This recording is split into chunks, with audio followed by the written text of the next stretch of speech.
Hi everyone, welcome back to another mini vlog. বহরমপুরে বসেছে মুর্শিদাবাদ খাদি মেলা। সেখানে এসছি আজকে আমি আর বোন। মেলাতে ঢুকেই প্রথমেই যেটা দেখলাম যে বাংলার পুরনো প্রসেসে সুতো সংগ্রহ থেকে শুরু করে একটা সুন্দর শাড়ি বোনা অবধি যে একটা লং প্রসেস থাকে, যেটা এখনকার জেনারেশনের অনেকেই হয়তো দেখেনি, সেটাকে এখানে খুব সুন্দরভাবে পোর্ট্রে করা হয়েছে।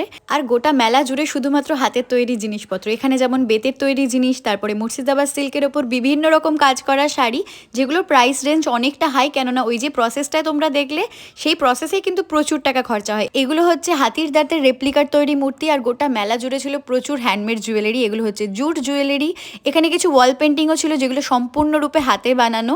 কিছু ইউনিক ইয়াররিংও ছিল যেগুলো দেখছো তোমরা। বেতের তৈরি প্রচুর ঝুড়ি, টেবিল ল্যাম্প, এগুলো ওরা ইনস্ট্যান্টলি বানিয়ে দিচ্ছিল কাস্টমারের প্রেফারেন্স অনুযায়ী। এখানে ছিল কিছু রুফ টেবিল যেগুলো একদম উডেন তৈরি ছিল, খুবই সুন্দর দেখতে লাগছিল। আরও কিছু নার্সারির দোকানপত্র ছিল আর কিছু হজমির দোকান ছিল। সব মিলিয়ে আমার তো দারুণ লেগেছে। তোমাদেরটা কমেন্টে জানিও।